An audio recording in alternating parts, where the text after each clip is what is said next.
Ladies and gentlemen, fellas, a new video to the channel. That's right, the week 3 values, top values. We'll be looking at the top 3 values at each of the main positions on Draftkings this week. This will be filtered over to FanDuel. We'll talk about it on SuperDraft for each of the 3 as well. So we're here. We're replacing this with the waiver wire video. If you like waiver wire talk, honestly, I don't really like it all that much. It's pretty straightforward. It's pretty simple. There's like 3 guys you're going to try and add. You'll probably get one of them or have a chance to. And there's like 1 to 2 guys you probably shouldn't add, even though people are trying to, like fucking dusty old Cordell Patterson this week or dusty old Mark Ingram the week before that.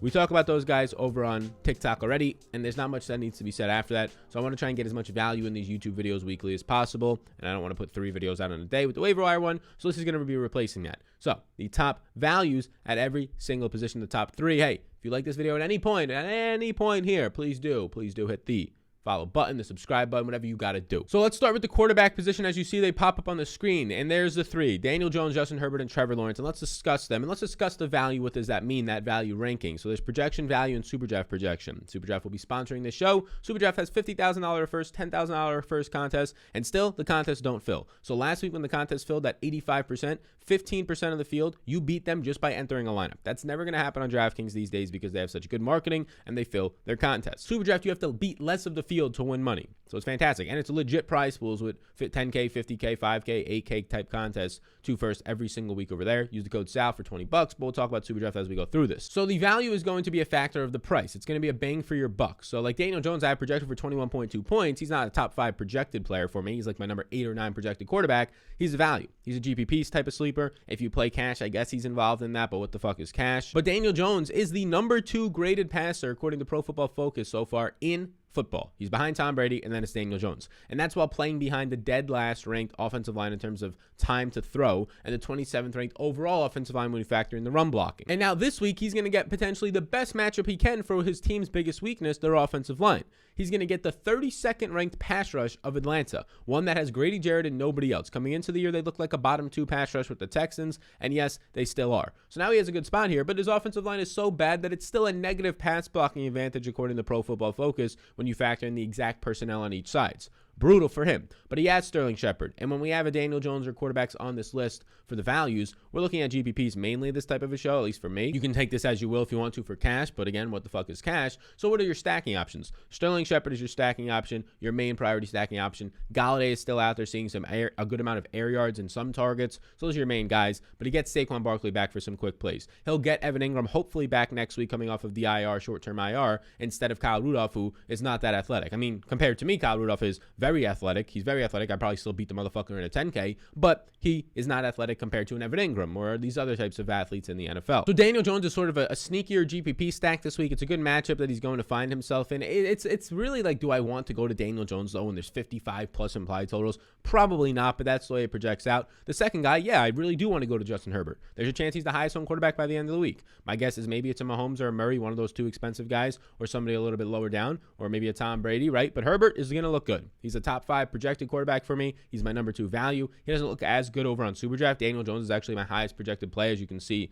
a high total there, a 32.86, projected for 3 more points than anybody else. That's your SuperDraft quarterback if you are curious. But Herbert's a top 10 quarterback rated wise. He's a borderline top 12 adjusted completion percentage guy. His offensive line is a little bit banged up. They've had to go against Micah Parsons last week, and the week before that they had to go against the Washington football team. So this is going to be a much easier advantage for them, as now they face the 30th ranked pass rush, a bottom 10 secondary so far, and the number 32 overall defense. The dead last ranked defense so far through 2 weeks is this Kansas City Chiefs. Their only decent part of their defense is their run defense. And Herbert doesn't have to worry about that. And their main running back, who's an extension of the run with 9 catches on 9 targets, Austin Eckler, is not going to have to worry about that. Herbert averaging 7.7 yards per attempt, just 2 touchdowns through 2 games. He's going over 300 yards a game so far with 675 on the year. He's getting you that bonus on DraftKings. He's eventually going to score multiple touchdowns. In a game with a 55 plus implied total, that likely starts to become today. So Herbert's going to be the number 2 quarterback, and the number 3 is mainly a price play, but if he can keep this game close, he will be interesting, and it makes Kyler Murray even more interesting with those Arizona stacks. They have a 52, 53 implied total now. The total continues to ride. Trevor Lawrence is a nice cheaper play. He's looked terrible through 2 weeks, 5.4 yards per attempt, 5 interceptions so far. Not a lot of talk about how bad he's looked compared to Zach Wilson, because Wilson obviously threw 4 or 5 in one game. Lawrence averaging 225 yards per game. He's the 38th ranked quarterback right now. So far there's been 41 graded quarterbacks for Pro Football Focus. focus. Right now, the only guys that have been worse than Trevor Lawrence are Ryan Fitzpatrick, who did not get to have any attempts at all, right? You're talking about like 8 snaps, Davis Mills, who looked brutal, and Jacob Eason, who has not taken many snaps, just 5. So Trevor Lawrence is arguably, and he probably is, the worst starting quarterback not named Davis Mills after Thursday Night Football happens right now in the NFL through 2 weeks. Pretty damn crazy. So why is he on this list? Well, Arizona's secondary, yes, week 1 they held Tennessee down in a weird fluky way, but getting 5 sacks on Ryan Fitzpatrick, kind of putting them in a lot of 3rd and longs, being able to set up some different coverages helps that, right? But their secondary, like last week when you saw in Minnesota, it's not that good. It's probably a bottom 10 expected points added secondary as the season goes on. Their pass rush is going to be solid, but for the most part, they're bad at tackling, bottom 2 there, and they're bad at stopping the run, bottom 2 there. So this is going to be an offense that's able to, hopefully you would assume, at least move the ball. Now they're underdogs in this one by a decent amount, and that's what you want to see. You want to see more James Robinson routes run and less Carlos Hyde carries to stop killing the clock. Laviska Shenault, whether in or out, there's still 2 wide receivers that can help Trevor Lawrence move the ball. He loses James O'Shaughnessy, which is a shame, but still 2 wide receivers to help him move the ball. Lawrence does have a decent offensive line, right? He's going to come in here with a decent offensive line. The dead last ranked passing attack so far, but they're throwing a ton, and the 32nd overall offense. Shout out Urban Meyer for that one. So you're going to go up against a number 2 pass rush. You're going to have a minus 26% pass blocking advantage. I'm probably not that gung-ho to play Lawrence. I'd rather go to Daniel Jones a little bit lower down, who has a much better offensive line advantage and easier just Sterling Shepard stacking with that, try and get a run back on the opposite side. But Lawrence is interesting in play. Lawrence, I want him to do well mainly for my Kyler Murray stacks. That's the main draw here. So there's your quarterbacks, the top 3 values at that position. We slide on a late night over to the running back position now, and here's the top 3 values, and it's going to be some names you know, and one name that might actually make you throw your remote at your TV, close your laptop, put your phone down, and sigh and say, it's okay, it's okay, it's okay, and that's going to be Joe Mixon, DeAndre Swift, and here's your man, Clyde Edwards-Helaire, because he's only $4,800. Joe Mixon looks great. 20-plus opportunities in back-to-back weeks, not just total, but on the ground alone, just 20 carries. They want to run the ball for whatever reason, even though they have 3 great receivers. It's probably because their offensive line stinks, and they don't want Joe Burrow to tear his ACL again. Joe Mixon is currently the number 3 graded player in Pro Football Focus running backs. He's one of the most talented running backs. He's up there with the Nick Jones or the Nick Chubbs of the world. It might just be him and Nick Chubb as the most talented running backs in the NFL. Saquon Barkley's up there, right? Those are the guys that stand out as just screaming different freaks of nature, what they can do with the ball in their hands, not just on the ground, but in the receiving game as well for Mixon and Saquon. Mixon already has 49 carries, not even factoring in what he's doing in the receiving game right now. He's averaging about 4 yards per attempt. He's going to have a more difficult matchup, though, this week. It's sort of the do you give a shit about the defenses? Will he get there in the passing game? Because this Pittsburgh run defense currently ranks through 2 weeks number 1 in the NFL, 19th in tackling, and you're getting a run offensive Cincy ranking 6th, but their run blocking ranks 25th. So their offensive line is going to be overpowered. It is a negative 21% pass block run blocking advantage for Joe Mixon. So the projection looks great. The price point is too cheap, but your concerns are the fact that the matchup might be a little bit difficult. If that keeps people away from him, I'm fine to go there because I have him projected, as you can see, as a very solid play, not just on Draftkings, but on SuperDraft at 24.5 points. Next up is the man who got 3 garbage time receptions for like 30 yards, 20 yards against the Packers. Got you a couple extra points there, 12 fantasy points. And that man's name is DeAndre Swift, who is just massively too cheap. DeAndre Swift should be nowhere near his current price point. At 16.3 points for me, he grades out as my number 2 overall value. Swift right now is averaging 8 targets per game as a running back through the first 2 weeks. He has a nice matchup against Baltimore, who's borderline bottom 5 in the league, allowing 1.5 yards before contact. So imagine what Swift's going to do with the ball in his hands. They just have to keep the game close for him to get a little bit more attempts. Detroit's biggest part of their offense is run blocking. They want to run the ball. Baltimore on the other side of this one wants to run the ball. Maybe it keeps the game close. Detroit ranks number 4 in run blocking right now, and Baltimore ranks 26th in tackling and about middle of the pack in run defense. It is a positive 37% run blocking advantage this week for DeAndre Swift, and you get the passing game as well, as Jared Goff is loving to check down to both him and Jamal Williams through the first 2 weeks. Over 30% of his passes are going to running backs. And then finally, $4,800 Clyde Edwards-Helaire got a fumble, hasn't done anything through the first 2 weeks of the season. Week 1, at least he had 17 touches and 70 total yards. This past week, they didn't give him any targets. One time, on a screenplay they set up for him, Patrick Mahomes was going to throw it to him and said, fuck that, and he turned the other way and threw it to like a fullback or a tight end or a third-string tight end. Clyde Edwards-Helaire, not looking too good, but they put his price point where the backup running backs are. Jeremy McNichols is the same price this week. I put a tweet out as Clyde Edwards-Helaire. That makes no sense to me. Look, Clyde Edwards-Helaire, if he's low owned, I go to him. Right now, as of this recording on Wednesday morning, it's too soon to tell. He's going to be like middle of the pack ownership. We'll see as more content drops. I suspect he comes up there. It's only a GPP play, but it's just a cheap play, cheap exposure to the game, because I don't think they're going to give him 0 snaps this week. Oh, but Clyde Edwards-Helaire cost them the game. Yeah, and Patrick Mahomes threw an interception about 2 plays before that. So I don't know what we're going to be saying here if you're going to just assume that he's now benched for the season season, their first-round pick from last year.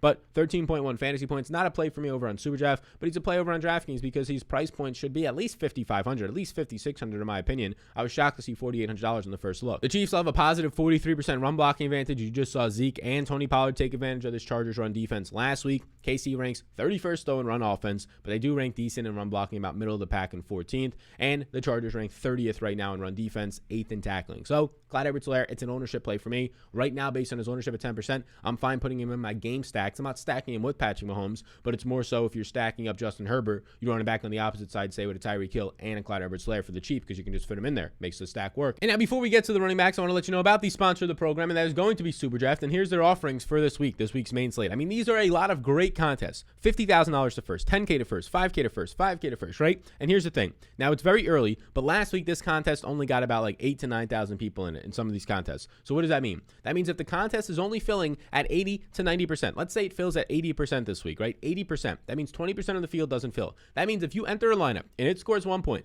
and hopefully if your lineup will score 1 point, it will. Trust me. You beat 20% of the field without having to do anything because they did not enter it. The site in SuperDraft still has to put it in there. That is going to be overlay, right? That is overlay, and that does not exist at all in DraftKings these days. Maybe you get a 0.5% of overlay. You literally have to beat 20% less of the field. So you literally have to beat less of the field, right? And I'm already telling you, the best running back play, the best quarterback play in the slate is Daniel Jones. The best running back projected plays for me on SuperDraft right now, if you wanted to try and build out a lineup, are Joe Mixon. It's Chris Carson. Guys who have higher multipliers would be guys like DeAndre Swift, Najee Harris. Those guys all stand out as top plays on SuperDraft. Now, obviously, ownership matters, and after this video comes out, a lot of people are going to be having the same idea. But if you were to go here, Daniel Jones, and then you go over to the running back position, and you throw in there, hey, Joe Mixon, right there, bang, and you throw in there a DeAndre Swift from who we've talked about so far. Those are basically my highest projected plays at each position. There you go. Now you have to fill out the rest of the lineup, wide receivers, tight ends, and a flex spot. And yes, this is a $50,000 to first contest that will not fill. You will have to beat about 85 to 80% of the field instead of 100% of the field. There's no better spot this weekend. No better spot to make money based on the odds and the game theory of it than SuperDraft because the contests still do not fill because their marketing is nowhere near up to par as DraftKings because DraftKings just dumps a fucking $1 billion a year into marketing. Literally $1 billion.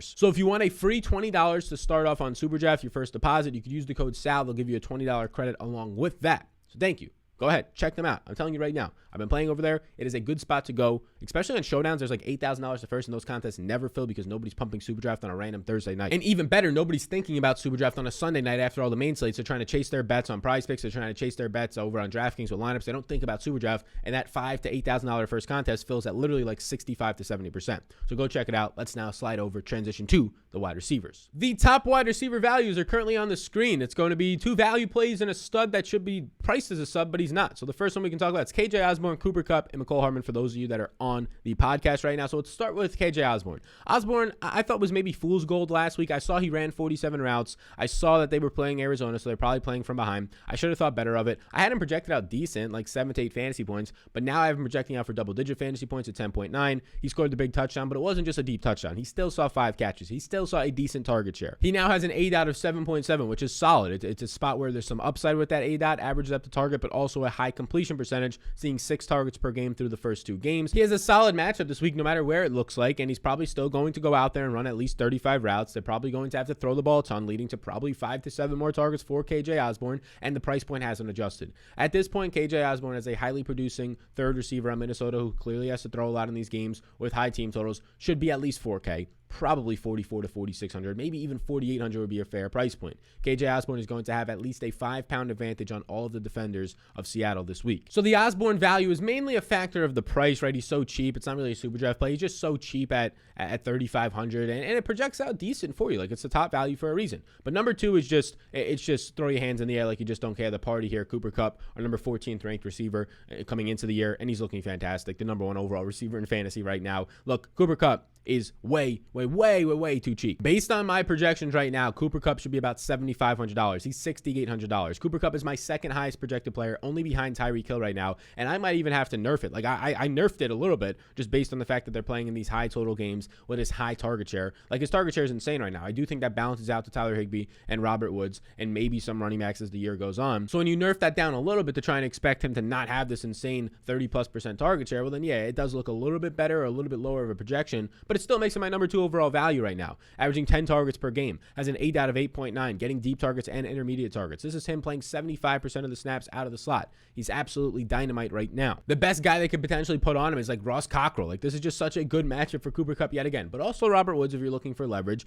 Cooper Kupp's going to have an 18-pound advantage over Ross Cockrell. It's a good spot for him here. Cooper Kupp at $6,800 is going to be the chalk again. Last week he hit as the chalk, which means a lot more people are like, oh, he was the main guy who paid off in my lineup last week with a 30-plus point, 39-point game. I'm going to play him again this week. You could be damn sure he's probably going to be, if not the highest owned wide receiver, a top 2 owned wide receiver, but probably the highest owned play on the slate. And then the third player here gets you some really cheap exposure if you didn't want to go to the Clyde Edwards-Helaire route, and probably even a higher ceiling in Mecole Hardman at $3,900. Hardman's been playing fine. He has 11 targets and 8 catches so far in the season, and he's only $3,900, and we know he has the massive upside. So my projection on Hardman here, it looks good. It looks like a really good way to get exposure to that game. I don't think he'll pick up massive ownership, but at 11, I mean, he might be like 12% owned, which is not insane ownership. Like when you're starting to become 15 to 18 to 20+% owned, that starts to become chalk. 12 to 10%, I'm fine with that. I think that's where he comes in because KJ Osborne's on the slate right next to him. At 11.4 in a projection, it looks really, really good on DraftKings. Look, I like it a lot for Mecole Hardman. He's seeing 5.5 targets per game so far. He has 8 receptions for 74 yards. So at the very worst, I mean, his projection is so far in the year, he's been averaging like 7 or 8 fantasy points. He has a nice 8 out of 11.5 yards. This is eventually going to click. Instead of Byron Pringle and Demarcus Robinson getting the big, deep touchdowns, it's going to be Mecole Hardman out of the slot. He'll see a lot of Michael Davis, who has a lot about 1.4 yards per route run, which is a good metric for Mecole Hardman. That's a pretty high number at this point. Hardman's ran 59 routes, so you can expect Hardman in this one to be basically an every down player. He's going to probably run in this game since it's high scoring 35 routes. He's probably going to see in this game 7 to 8 targets. If he can bring in 5 to 6 of those, right there, he's probably already paying off for 10 to 12 fantasy points, but he has the upside of the touchdown attached to Patrick Mahomes. We'll take Mecole Hardman right now. He might be my favorite value over KJ Osborne because he's just more secure. He's the third option, just like KJ Osborne is in his passing attack, but he's in a better offense with a higher team total and a better quarterback attached to him. And also, he's probably going to be lower owned. And let's transition to tight ends and close it up. But please, as we do, hit the like button 2 seconds and hit the subscribe button. We have now the tight end values on the screen. The first guy's going to make you gag. The second guy's going to say that touchdown should have stood. And the third guy's going to say, yeah, we get it. It's Darren Waller. He's got a huge penis. So Tyler Higbee, Jared Cook, and Darren Waller. There's your top 3 guys right now. Tyler Higbee, number 1. He only had 1 catch last week, Sal. He still played 100% of the snaps. He still ran around on basically every single drop back. I don't know why they didn't target him. Oh, yeah, probably because Cooper Kupp was busy scoring 50-plus yard touchdowns and they didn't have to throw the ball all that much. Now with Henderson banged up, Sony Michel back there, maybe they throw the ball a little bit more. Maybe a team will actually now try to scheme away Cooper Kupp. We'll see if they're able to do it in Tampa Bay. You think that would be the team that actually could with their safety play and their cornerback play and Carlton Davis. We'll see, though, if Carlton Davis moves into the slot. But Tyler Higbee still grades out as a great play. Look, I know he did not produce last week. I think that'll be more like an outlier as the season goes on because he had the exact same usage as week 1. They just didn't use him last week. I do not know why. I could not tell you why. Now, the overall routes run of 50 ranks 17th on the season. And that doesn't sound that great, but 56, if you ran 56 routes, you're number 9. So it's like the difference of just a couple routes, like 3 routes per game. So it's not that big of a drop off. So Higbee at 11.8. I do think he'll be lower owned because he was chalk last week. He was one of the highest 2 owned tight ends with Noah Fant last week, and he fell flat on his face, so people run away from it. If Tyler Higbee is low owned yet again, as my number 1 tight end value, I'm fine to get there in GBPs. I think he's a fine cash play as well, even though he looked terrible last week. I think it's okay. He's still seeing this elite usage being used in the slot or out wide about 50% of the time. He has a positive 25% matchup advantage against Devin White. Devin White is a great linebacker overall, but if you're talking about in coverage, there's going to be a 20-pound advantage here for Tyler Higbee. It's fine if you don't want to go there. I'm not going to push it on you. Number 2 would be Jared Cook. Jared Cook, who could have had another big game last week, right? He's running a ton of routes out there. He's top 10 in routes run right now. He has 13 targets through 2 games and 8 catches for 84 yards. If he gets in the end zone last week, right now, we're talking about Jared Cook as a top 4 fantasy, top 3, somewhere around that range, fantasy tight end for DraftKings so far because of these price points. And the price point doesn't change. And he's still going to run a ton of routes. He's averaging 30 routes run per week. He's basically the number 3 pass catching option on this team. An 8 out of 8.2 with a 46-pound advantage on Daniel Sorensen this week is going to be just just kisses against the number 32 ranked defense in Kansas City, a positive 39% advantage. He's been used as a wide receiver in the slot or out wide 58% of the time. Jared Cook has always been good, whether it's with Derek Carr, whether it's with the Packers, no matter where he goes, whether it's with the Saints for a year. He's always been solid. This year it looks even better as this passing offense just ranks so pass heavy over expectation. So yet another cheap way to get exposed to that Kansas City and Chiefs in that Chargers game. Like, this is going to be a very highly owned lineup stack probably. And maybe not highly owned because it's a full-on game stack, but popular at least among sharp people in smaller field, higher dollar contests. It's going to be Justin Herbert, Jared Cook, Keenan Allen, run it back on the opposite side with Tyreek Hill, and who stunk last week and maybe won't be as highly owned in Cooper Kupp. They'll go to him at a similar projection for the cheaper, and Mecole Hardman. Like, that's something that I find really appealing. And then the last player we will talk about is the man who leads all the tight ends in routes run, who leads them in targets, who leads them in fantasy points. It's Darren Waller. Darren Waller is so damn good that even without a big multiplier or any multiplier at all over on SuperDraft right now, he is still my highest projected guy by 5 points. He has a 1.3x multiplier somehow. He is the best tight end play over on SuperDraft right now. Again, use that code SAL for a free $20. The contest will not fill. Your best chance of winning money is indeed on SuperDraft right now until those contests start to fill. Waller leads all tight ends with 92 routes run right now. Just an insane, running like 46 routes a week. He has 25 targets, which is 5 more than any other tight end, 15 receptions, 170 yards, and a touchdown. He's a stud. If you can afford him, great. I usually can't afford him, but this week there is some value. Like we just said in that Chargers game, you can get 2-3K guys in Jared Cook and McCole Hardman, and maybe you can make it work out. But there you go. There's the top 3 values at each position. Let me know what you think of this video. This is going to be a new Wednesday, maybe morning or afternoon video, depending on how quick I can get it out. But I appreciate you tuning into this one. You all rock. I'll see you in the next one. Be sure to like and subscribe before you go. If you want all the updated projections, because these values will likely change during the week. Maybe not dramatically, but they will change during the week. Maybe even the top one does. So be sure to get in on Patreon, the community of about 800 people strong, the Discord access, ownership, rankings, projections, all updated, the lineup optimizer, a bunch of other stuff, matchup notes right now, which the matchup notes are banging. They are so damn informative, and even more stuff for showdowns and a lot of other stuff. So check it all out down below. I appreciate you in advance. I'll see you on the next one. Peace out, gang.